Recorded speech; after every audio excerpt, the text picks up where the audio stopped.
Mermaids and sirens. Are these names for different creatures, or are they all one and the same?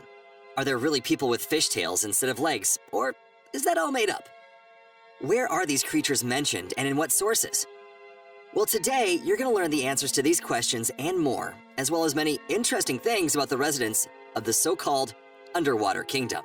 So the first mention of mermaids can be found in ancient Indian writings that describe entire underwater cities of Danavis, creatures whose upper half is human with long, wild hair, and whose lower half has a long tail with scales that would shine in the sun. These creatures are called mermaids in ancient Europe. The forefather of the mermaids is considered to be the Babylonian god Oannes, also called Uana or Adapa.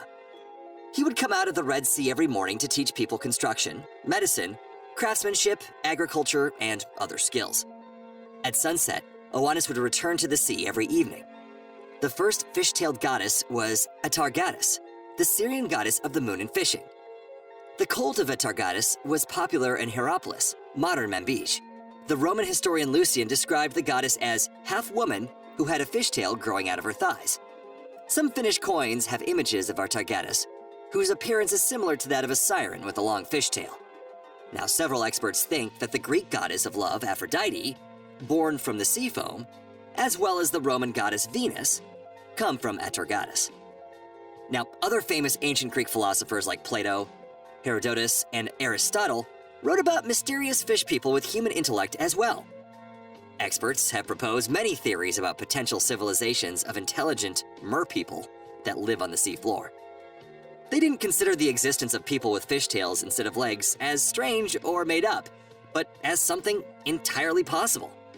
Now, ancient Greek poet Homer wrote in the Odyssey about mermaids as sirens who tempted Odysseus with their singing.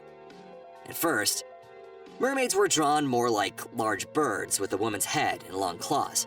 But over time, the appearance of sirens changed. They were young, beautiful women who had a fishtail instead of long legs. There was a belief that a siren song could make sailors follow them. The sirens would then send the ships into coastal rocks, sinking them. So, sirens started being considered harbingers of death for sailors. Pheronakas, Russian Slavic mermaids, were called half girl, half fish. According to legend, the Pharaoh's people who were sent to chase after the Jews freed by Moses in Egypt were drowned in the waters of the Black Sea.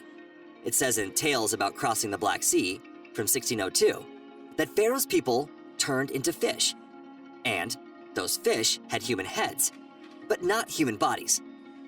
There was just the head with human teeth and a human nose. They had fish scales instead of legs, and a fin instead of feet. Famous explorer and sailor Christopher Columbus wrote about mermaids playing in the waves personally.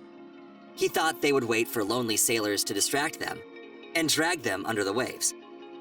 The main visible difference of these creatures, and almost the only difference between them and people, according to Columbus, was the powerful pale green tail instead of human legs. There are talks among sailors of the unusual strength of mermaids who are able, despite their fragile and delicate appearance, to flip over unlucky boats, and about their luxurious, wild hair and wonderful voices that are simply to die for. So, in 1737, a story about a dead mermaid was published in the pages of the London magazine, Gentleman's Magazine. The creature was caught in a net and made human noises when it was brought up. When the dead body was examined, male traits were found. The question of whether or not merfolk were real or myth wasn't in play here. The preserved corpse could be seen for some time in an English museum. Now, the publication 2 years later also wrote horrifying messages about how sailors aboard the Halifax caught a mermaid and ate it. According to the sailors, the meat was soft and tender, with the flavor and texture of veal. Fast forward later to 1881, a weekly publication in Boston informed its readers that a female corpse was found on the Atlantic coast. It looked exactly like a woman's body above the waist, but seemed to have a large fishtail lower down. There have also been sensational messages in modern times, like in 2012 in Uttar Pradesh, India, where a mermaid was found. According to the witnesses, it was a female child who had a red fishtail instead of legs. The child sat on the rocks and watched the waves. When it heard footsteps approaching, it got scared and jumped in the water. There are also similar frequent messages from Thailand, China, and India. These kinds of occurrences are also frequently reported from far-off There are also similar frequent messages from Thailand, China, and India. These kinds of occurrences are also frequently reported from the far-off corners of the world that are difficult to get to and double-check on their validity. So, is it possible that mermaids exist and hide from humans in their interest in the supernatural? Well, in 2014, a message came out of Mexico that a dead female body with a fishtail was found on the coast of Veracruz. Locals named the creature Ariel, of course. The story reads like a mystery. Two men were relaxing on the beach who later found the terrifying find. The men called the local police, who came to the site and immediately called a secretary service. Now, after some time, state police came to replace the local officers on the Veracruz coast. They spoke Spanish with strong American accents. According to one of the witnesses, they understood that the Americans were saying that the creature would be taken for further study in Area 51. That's where strange objects and aliens are kept. After the Americans took the discovery away, the local papers were told to write articles that the Mermaid was just a dummy used in a film production. But what film was being made at the time? And why wouldn't the locals know anything about it? Another interesting question is, why was this object, Ariel, not found before in other coastal waters? So mermaids have been called water nymphs in Western countries for a very long time, and people believed that they would take men down into their underwater kingdom. As a rule, they waited for single old men and allured them with their wonderful appearance and songs to the water, where they would drag them under and drown them. They also believed that they drowned people who had swam in forbidden places or were in the water for too long.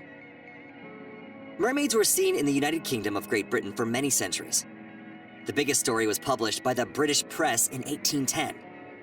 Several fishers from the Isle of Man heard a strange noise. Now, at first, they thought it was an injured animal or maybe a sick bird crying out. So they decided to try to help it and headed towards the sound. But what they saw next shocked them. It wasn't a bird or a beast. It was the body of a young woman with a fishtail. The body was seriously injured after a recent storm. The fishers decided to take the injured mermaid home to heal her. Now, according to their description, the mermaid was about 55 inches long and had a normal human body with a fishtail. Its long, dark hair looked like seaweed. In Haida, formerly known as the Queen Charlotte Islands, locals found the remains of a strange creature that looked like a 59-inch-long seal with a dolphin tail and a humanoid skull. Additionally, the creature had female genitals and an anal opening. The eyes were very human, but were also somehow like those of animals who live in the water with limited visibility at the same time. The skull had a bony comb. Now, we know that modern humans don't have this structure, but our ancestors and other ancient primates did have it.